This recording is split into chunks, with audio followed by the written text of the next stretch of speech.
Hello and welcome to the latest edition of Pack Page Pass. And when I say latest, I mean it's the most late because in the intervening time between Game Week 13 happening and us recording this pod, Game Team 14 is only going to, Game Week 14 is only going to be played. I know, I'm disgusted too. Anyway, Game Week 13 was too big to ignore, so we're going to rattle through it in a shorter than usual edition and then record our Game Week 14 review as a separate pod, which should be published within an hour of this one. I'm John O'Donnell, and I've been joined by Mark Corcoran and Owen Grace. And okay, lads, let's just do this thing. Man United 3, QPR 1. I suggested a number of weeks ago that Hughes should bring back some of Warnock's players, and Mark Bowen did just that, and it seemed to be working until Anton Ferdinand came on. Poor Anton Ferdinand. Well, I suggested last week that, or I hinted at that, the whole statue ceremony thing would distract? Yeah, it would distract them because the Ferguson stand seemed to put them off when they were playing Sunderland, even though I think they won both games, but performances were pretty poor. And I don't think for an hour out of that game, QPR, if it finished after an hour, you would have said QPR deserved all 3 points. But they seem to not just be able to play for 90 minutes at the moment. Maybe that is Anton Ferdinand's fault. What did you think, Al? Yeah, I thought QPR played well for the first hour. They have more of the old players, the Neil Warnock players that he brought them up with in the team. Like Farrell, I don't think he played, but he was in and around the subs, which he wasn't a few weeks ago. And Mackie played as well. He was decent, put in a decent shift. So, did you see Neil Warnock in a press conference basically saying, "Yeah, how dare Mark Hughes say I'm not going to have them in this situation again." And like what goes round comes round. He basically took that statement as a personal insult to himself, that he was the reason that they were down there. Well, I'd like to blame him too. Well, no, because they were like, when he got sacked, they were 16th or something like that, 16th or 17th, and Hughes had them in the relegation places right the way up. They finished 17th. They finished 17th. Yeah, so he actually did take them backwards. You said they didn't really last the whole game. Kieran Dyer was on the pitch for the whole 90 minutes. Like, that's just... Can we get a round of applause, please, for Kieran Dyer? Please. When was the last time that happened? When was the last time? That's amazing. Last time that happened, he was scrapping with Lee Bowyer. And he got sent off. It's been downhill ever since. Yeah. Anderson also didn't play the whole game. He started on the bench, and then him and Hernandez came on to just kind of conjure up a victory. Yeah, Ferguson then said that Anderson would start the next game based on his sub role. Great, I suppose that's combined in the third goal where great burst through the middle, probably the bit of energy that United had lacked up until that point, and a great ball for Hernandez. He sent the keeper the wrong way, which you often see that with penalties, but you don't often see it when a striker goes clean through. He puts the goalkeeper the wrong way. So the eyes. Yeah, good finish then. But QPR will be very disappointed to give 2 goals away from 2 corners. Like, if you're going to Old Trafford, you think, all right, we mightn't have the as good players as them, but we can at the very least sort ourselves out at set pieces. It seemed to be Ferdinand's. What is your problem with Anton Ferdinand? He came on and then they let in all the goals. And also, what's his name? Tony Fernandez actually tweeted that, we missed Traore after he went off. And I don't think anybody has ever missed Armin Traore ever. But he also spelled Traore wrong, which I thought was funny. Moving on though, Aston Villa 0, Arsenal 0. Villa just didn't seem bothered about attacking, did they? It was just like, we'll just ride this out. Little nod there from Owen to allow Mark. You may speak. Well, I suppose they were desperate for a point, really. I'd be more concerned that Arsenal couldn't break them down because they're not actually world renowned at the back, Aston Villa. So it's Villa would have been delighted with a point out of that game. Whereas Arsenal, they left pretty. I think the Arsenal fans were singing, "You don't know what you're doing," at Arsene Wenger. Because Giroud came off for Coquelin. Yeah. But that could have been to create more space for the forward players by taking one off. That's a bit harsh. You don't know what you're doing. Hey, you qualified for the Champions League 16 years in a row. Yeah, and had your hands tied by the people above you to actually buy the players that you want to buy. So yeah, I think there's a lot of disquieted Arsenal at the moment, and it's a poor result for them. Me and Owen, I said this to Owen last night that we were talking without Mark because we're bullies. Yeah. And Walcott, I reckoned Walcott would have torn into Stevens to bits, and then Stevens even went off injured after about a half hour, and Lehigh, Eric Lehigh, yeah. Lehigh, he came on. Leggy. He came on, and you know, Leggy. they just didn't. Oxlade-Chamberlain just didn't get at him the way a Walcott would. Yeah, he's a bit more static than Walcott. Villa actually approached the game differently to the last couple of games against the Manchester clubs, because they went for it against Man U and it backfired, and then obviously they couldn't really do much against City because they were beaten 5-0, but they sort of decided to sit back a bit more, and they were a bit more organised against Arsenal. Villa would have wished Benteke did a bit more damage against an Arsenal centre defence, which Mertesacker, he'd be too good for Benteke, wouldn't he? yeah, but then switch him on to Koscielny, or Yeah, which is hard to say because they can just stand just beside follow Koscielny. him. If Mertesacker comes over, that leaves a big gap. I wanted to talk about Aaron Ramsey because Luke either tweeted or he put it up on Facebook that he hates Aaron Ramsey, and Aaron Ramsey had a shocker of a game. And so I looked at the stats because I thought Ramsey didn't have a bad game. He had the most shots on target. He was the most accurate passer in the game. He had completed the second most passes in the final third.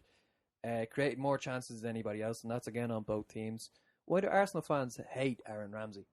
Well, I think it was more to do with when Luke went up to Aaron Ramsey with his little autograph book and asked for his autograph. I didn't hear this. What happened? And Aaron Ramsey said no. Really? And that's why he hates him. We're going to have to ask Luke about that next time. Not a word if that is true. Oh. But I'd like for the rumour to start here. You had me going. Because mainly, I think I don't understand what's wrong with Aaron Ramsey. He's hardly chief offender in that team. I think he's able to keep the ball quite well. Maybe he's not able to. He's not Fabregas. But but like who is? they never asked him to be. So, I think you have to have kind of players that are able to pass the ball. He mightn't be able to unlock the defences in the same ways that the others can. But I think it's a bit cheap blaming him. But Luke just doesn't like him because he didn't get the autograph that time. Yeah. I hope he's cooking up a good story right now. Everton won, Norwich won. This looked like a really good game. There were lots of chances. I didn't see the game, but I saw the highlights. Every highlight was a shot on goal. Yeah, but there was like two shots. But usually highlights are like, you might get. Sometimes you get like a shot of somebody famous sat in the crowd, like, he used to play for England 20 years ago. Let's talk about him. Here he is enjoying the game. There's Rod Stewart, but this was just shots on goal the whole time, and it only finished 1-1, and there were good chances. Yeah, well, Norwich are quite a defensive team, so even though there were a lot of chances, they were quite organised at the back, and they got what they deserved, I think, because they played a bit of attacking football. They're creative players going forward, like Houlihan and Pilkington. So they deserve to get the point in the end, I think. I think Moyes would have been devastated. I think having lose a goal in the last minute. As you said, there was lots of chances, and I think listening to him talk after the game, he couldn't really understand why they didn't win. I think even like he might be even getting a bit down. I heard him speaking that I think there's problems with his contract that he's not going to sign until he sees where Everton want to go in the future, what players they're going to keep, what players are going to sign.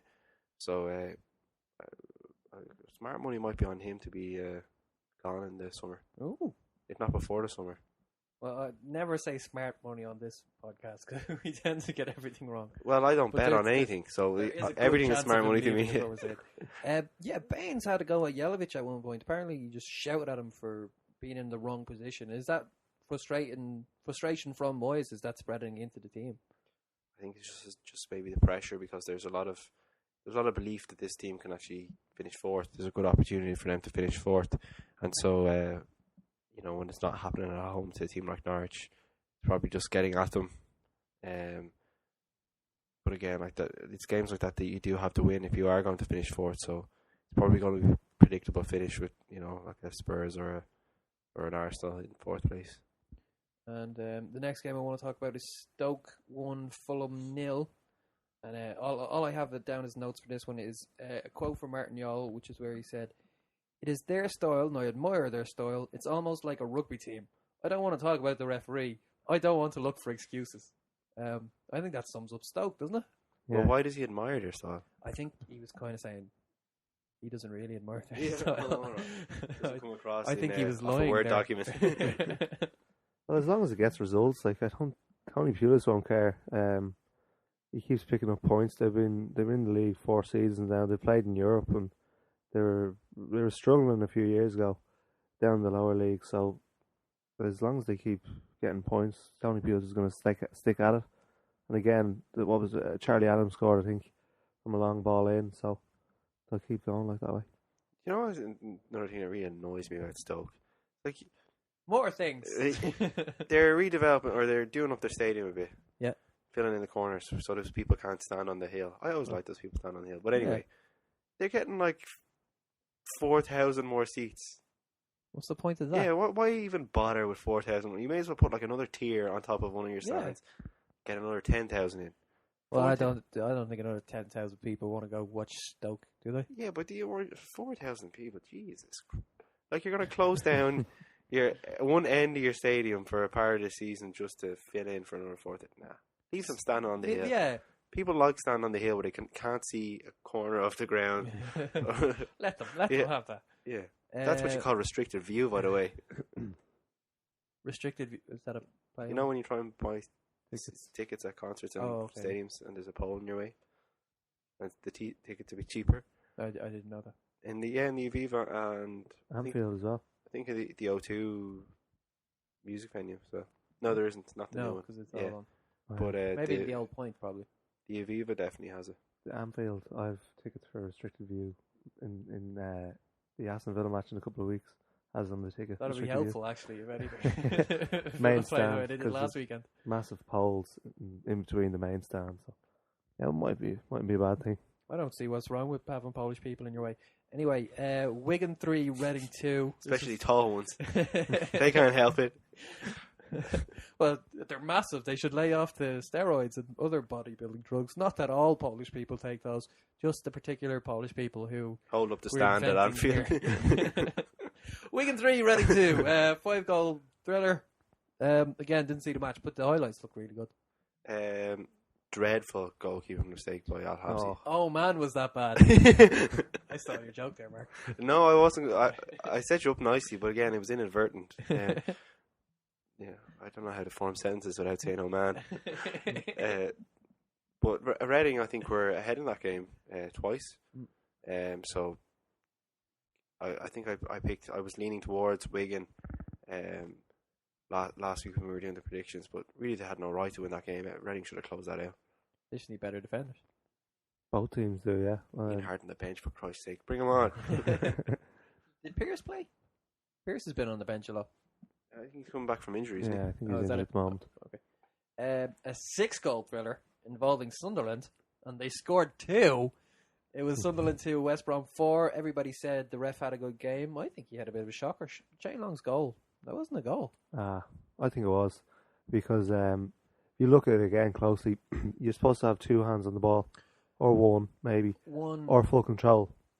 Well, Is it full control? Oh, I was meant to get this. Hold on, keep talking. Control of the ball, and I think Long just does what any good striker would do, and he follows the ball into the box. And I think the keeper spills it. The ball was there to be won, and he just stuck a leg out and then got lucky. So I'm happier that I got given that. I don't want to see a free kick. I want to see the goal. yeah, Plus, it reflects well on Shane Long that he actually tried it. Try something, might work out for you. If you don't try, you'll never know. Keep talking for a second. That's good advice. I'm trying to find the rule. Hold on, I have the rule. I had it printed. So now I'm presenting the show. Phil. I'm not calling you Phil. I'm asking you to Phil. Hold on. No, you don't need to Phil. I've got to. No, I don't. Hold on. Football. What do you think? What do you think about? So fantastic yeah, goal. so this is the short episode that we're doing. Okay, right. This is all getting good. Well, the ball is between his hands or between his hand and any surface, e.g. the ground or his own body. Now, he had a hand on the ball. No, he had a hand on the side of the ball. He wasn't putting pressure down, so it wasn't He had a between hand his on the ball. The ball was touching the ground. Shane Long kicked it into his hand and it came loose But twice. Was it bouncing? Was it bouncing though? I don't think No. I don't think he kicked it into his hand. I think he did. I don't think he did. I think if you look at it, he had his hand, but it kind of got a little bit away, and Long kind of nicked it. Okay, well, another time when it's in a goalkeeper's hand is while holding the ball in an outstretched open hand. Yeah, but he didn't. I don't think he at the exact moment where Long kicked it. I don't think his hand was on the ball. I think it was a foul. I don't think it was a foul, and I'm right. So Well, I've got the rules to back me up. no, you don't. I'm reading them. I have the video footage to back me up. Yeah. Okay, well, It's we'll agree to disagree. Another point from that game was the penalty they got towards the end. Adam Johnson fouled Liam Ridgewell. Well, apparently, It was Ridgewell. If you watch him, Ridgewell knew exactly what Johnson was going to do, so he got his body in between him and the ball, and just fell. You could see him falling before Johnson's even went in to tackle him. It was a blatant dive, and he's got a penalty for it. Disgraceful. And he's English, there's no talk of that, and there was a bit where Shane Long. What is that supposed to mean? And there was a foul by John O'Shea on Shane Long, Where where Shane Long got booked for diving. And he's Irish. And there was contact there. Like, I mean, it probably wasn't a foul, but it wasn't a yellow. No, it wasn't. It wasn't a yellow for Long, but Long shouldn't Long could have kept going because he'd beaten O'Shea. So there was a slight knock from O'Shea, but it wouldn't have been a yellow card either way. Well, yeah. Well, take that, referee. Yeah. The Sunday games: Swansea 0, Liverpool 0. Downing playing left back, Jose Enrique playing left wing. It's working, ish. Wait till we get to the next podcast. I said Gerrard was going to struggle. Most influential player in the game, apparently, according to Opta. Maybe because he probably took the most corners. Most passes, most passes shots, to all that kind of stuff. To Allen and backwards, maybe. Yeah. Okay. I saw Well, it was a 0-all. I mean, being the most influential player in 0-all. I sensed dissension in the ranks. Is this going back to this hands thing? Can we all just get along? Rodgers' last game in charge of Swansea was at home against Liverpool. And how many of that Swansea team do you think started on Sunday? 2. 3 is right. Williams, Rangel, and Britton. Count it. So Laudrup is really... I mean, people have been saying, oh, Laudrup's going to come in and play the same as Rodgers, but he come in and completely changed the team, pretty much. 8 changes? Yeah, but maybe it's just a long season. Keep trying to use the squad. Yeah, the keeper was out injured as well, so. And Neil Taylor's injured as well. But the rest of the team, there's a lot of changes. Pablo, for one, has come in and done brilliant. He's been a creative spark for them from midfield. They've changed the system a lot, though they have. People were just naturally saying that because before Rodgers there was Martinez and Paulo de Sousa. They played the same, so that's why they expected Laudrup to be the same as well. But he's put his own take on things from what he's learned at Barcelona as well. And moving on to the next game, Southampton 2, Newcastle 0. Now, Gaston Ramirez was called the premier flop on this show last week. And then he produced an outstanding display, scoring one and making another. And Match of the Day has just been calling the thing outstanding. Well, Match of the Day, everybody knows they have their own agenda. And matches can be edited any which way to make any player look great. Yeah. You saying he didn't play well?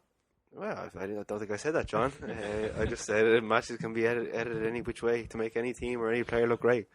And that's all I have to say about that. And yeah. Well, I'm clearly trying to disguise the fact that Newcastle played awfully. They Again. have had... Well, just on Newcastle, when they lost at home 1-0 to West Ham, I think I put it that the next few games, particularly the week after, were big matches to see did they have it about them to actually stay up there. And so far it's proven that they don't. Well, I mean, my excuse when I... after this particular game was that Newcastle have had 7 Europa League games so far this season, including qualifiers, and have only won 2 of the games directly following them. The record is 2 wins, 1 draw, and 4 losses. Is that because Pardew doesn't have time to prepare the team, or is it just... It's actually quite a common problem. I don't think Newcastle are the first team to have that. I think Stoke last season struggled with it. Well, maybe you should have just strengthen more in the summer, but maybe you don't have the money. Well, the money is there. They sold Andy Carroll for 35 million. Yeah, but how much of that have they spent? Probably less than 35. Okay, well, you should have spent more money then. Yeah. Clown. We're trying to buy Andy Carroll back for a 10. Oh. What was I going to say? Next match, unless Owen has anything to add. No. Thank God. I would have just... Well, my team took a beating. I don't want to talk about it. Tottenham 3, West Ham 1. AVB just kind of outmaneuvered Sam here. 65% possession, 25 shots, 13 on target for Spurs. Yeah. But West Ham weren't really in that game until, like, you should have probably been a 3-0 finish, but until Carroll got his first goal. But Spurs were just completely in control of that game. But yet another game that that gets marred by stupid, nasty chanting. Yeah. Which Sam Allardyce somehow didn't notice. There was more Israelis in the West Ham team than the Tottenham team. Yeah, but it wasn't really to do with. I know, yeah. It includes them in its wide band of offensiveness. Yeah. But just desperate. Like, just seems to be an awful lot of bad feeling about football at the moment, and seems to be all coming out of the woodwork. It was just like West Ham kind of went, here, everybody else is getting in trouble, and we've just kind of... They're usually front runners in being arses. Like, you never know how they ramp up the microphones and stuff like that, but it just seemed like everyone was singing it. Like, you can't be all that bad, but a lot of fans were singing. Yeah. Back to the football though. Defoe scored a classy goal, but there was no real class in his celebration. It was his old club, and he was running around the place like. Yeah, and back to racism. So, do you want to get back to racism? No. And then Carroll scored an important goal, but didn't really celebrate. Like, it's important for him, first goal for the club, and he didn't celebrate because it's. They're losing. He has more class, is what I'm saying here. I wonder, would he rather have not scored his first goal and won?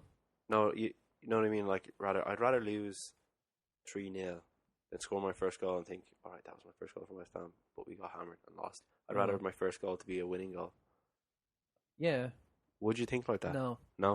Well, when you've gone that long without scoring, you just want to get it out of the way. That's another point. Defoe has a great scoring record against his old clubs, though. I know most of the clubs in the Premier League are his old club. No, Portsmouth are nearly gone.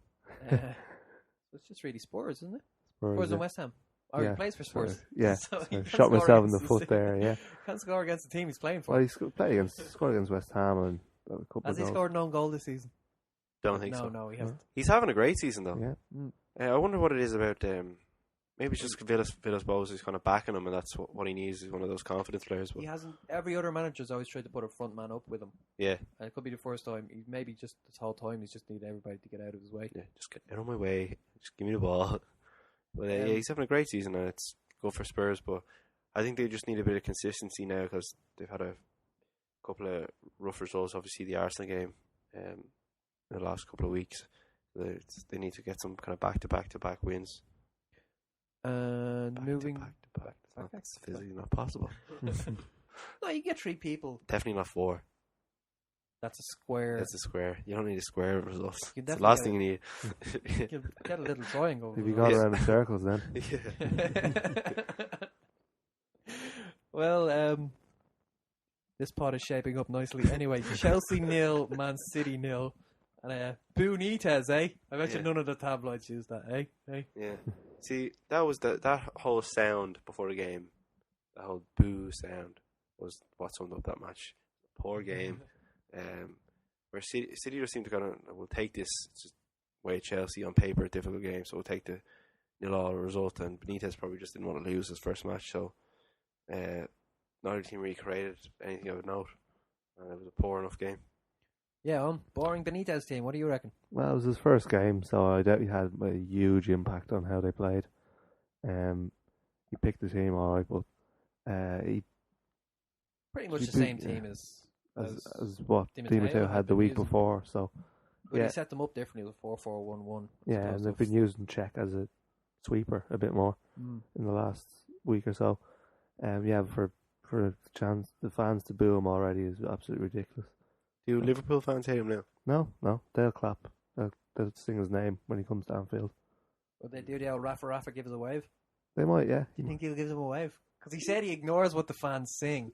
So Which was kind of a lie because he used to wave when they said When give they us a sing. yeah, Or give us give us a wave. a Yeah, wave. You know I'm the sure whole you thing they used to do of going out to the pub and drinking with fans, on away trips.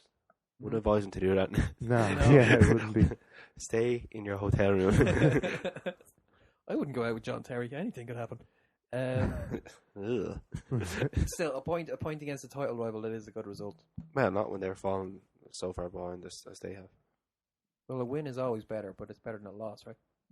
Yeah, but it's a Trapattoni attitude. You're trying to win. You're at home. Radio silence.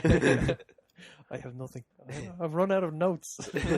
No, you got to be trying to win your home games against title rivals But because it's a kind of a 6 point. It stops Man City getting 3 points. They only get one, and then yeah, but United won, and you drew. yeah, but leave me alone. Yeah, particularly after losing to United at home as well. They got to be winning their games. So you've been destroyed, John. Okay, right. Well, I think I'm going to wrap it up there. So Don't cry. Chelsea fans certainly didn't make Rafa feel welcome, and we wouldn't want to outstay ours, Mark. Bye. So we're going to call it a day there. As I said earlier, Game Week 14 review should be published within an hour of this one, so you should be able to find that wherever you found this one. I've been John O'Donnell with Mark Corcoran and Owen Grace, and we'll talk to you in whatever amount of time it takes you to click on the other review after you've stopped listening to this one.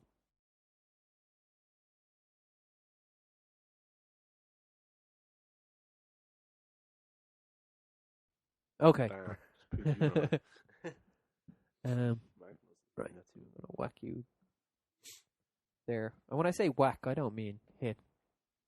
Physically. Whack beats. Whack. Whack can be good and bad. Yeah, it depends on the context, If you're in Brooklyn, I mean, Whack bad, means isn't bad. Oh, there we go. I should have done that first. But see, it's like dope. Dope is good and dope is also bad. Dope is bad for you. You are a dope. That's bad. Yeah. That song is dope. That's good. Yeah. Snorting cocaine. This dope is dope. Who knows what that is? Ambivalent meanings. Good contribution there, Ron. Okay. That was a nice word to use. Yeah. What, ambivalent? Yeah. I'm not too fussed about it. Boom!